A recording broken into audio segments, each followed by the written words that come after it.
Good morning, students. So within a few days, you will be having UGC NET English Literature examination. Make sure that you reach the examination hall around 1:30 p.m. because the late entry is 2:30 p.m. They are not going to allow you inside the examination hall if you are late and moving beyond 2:30 p.m. Okay, I wish you all the very best for the examination. Make sure that you check your admit card. You check all the details that is written over there in the admit card. Make sure that you have 2-3 printouts of admit card along with you, and try to check the passport size photo that you have printed on the application form. But again, I would suggest you to read all the information that is written on your admit card. You have studied whatever you have to study. That's enough for your examination. What you have studied in the last 2 months is going to help you more than what you are going to do study for these 2 days.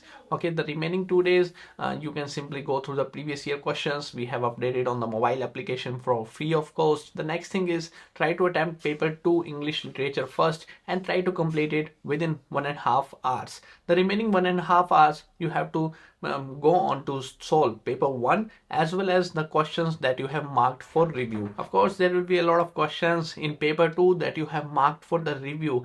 Then you have to check all those reviewed questions in the remaining 1.5 hours along with solving paper 1. Try to solve paper 2 English literature as soon as possible, because in English literature either you know the answer or you do not know the answer. If you do not know the answer, just solve it within 5 seconds. Mark A, B, C, D, any question, any option that you can mark in those questions that you do not know the answer of. Reading comprehension, you must be getting around 4 questions right out of 5 questions. And data interpretation, at least 3 questions. Try to aim for 3 questions. Even if you are getting more than 25 questions right in paper 1, then it will increase your probability of cracking English literature examination, provided if you are getting more than 60 questions right in English literature. Give your best, and if you have studied 6 months, 5 months or 6 months, then probably you are going to figure out the questions by making a lot of guessworks. Yes, of course, everything is about guesswork. The more you have revised your material, the more chances is that your guesswork will do good in the examination, that your intelligent guesswork will do better than other guesses. Just it's all about the revision thing, not about covering the syllabus, but revising. The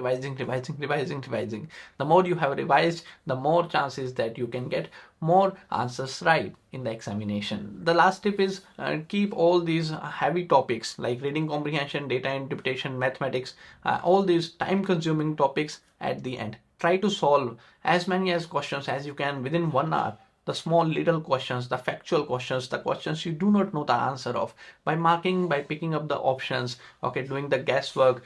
Do it as soon as possible. Try to complete the paper 2 within 1.5 hours. The remaining 1.5 hours you have to review the marked for review questions as well as paper 1. And in the last 2 days you can give more stress to the simple topics like MLA referencing style, because you are going to find the questions from here, magazines, bibles, because you are going to find the questions from here. These are very simple factual topics.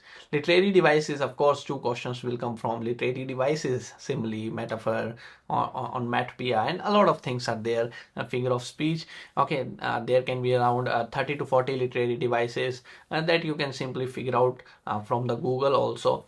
So simply study them, all these things. So try to study the basic topics for now, 2 days, but then again leave everything aside. Okay, whatever you have to study, you have already studied. Be kind to yourself. You have done a lot, and these are the competitive exams. It takes time, and it will be again in the February we will having gate examination. In the March we will again see the application forms for the June attempt for UGC NET, and then there are a lot of set competitions also are there, set examination, state eligibility test.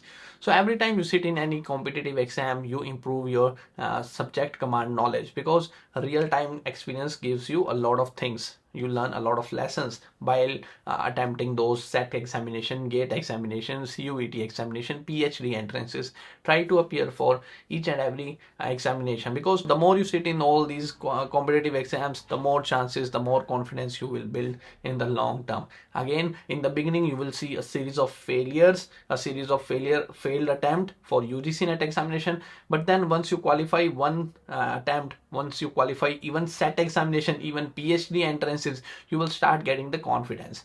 Okay, so make sure that you have a good command on literature, because at the end, literature is going to save you. It is going to help you make your career, to earn money, to give financial freedom that you are seeking. Okay, so I wish you all the very best for your examinations. That's the blessing from my heart. My prayers are with you, and I hope everyone should qualify this examination. But only 6% is going to do that, and survival of the fittest. Who will be the fit for the examination, he will survive. Okay, whether it is through smart study, whether it is through hard work. Okay, and yes, of course, if you want to do smart study, you can join Limitless Literature, because here we only provide the things that are relevant from competitive examinations, and you are going to qualify the examination by studying minimum, by studying the concise material that is relevant from competitive examination point of view. All right, so I will see you soon in the next video. That's it for this. Thank you.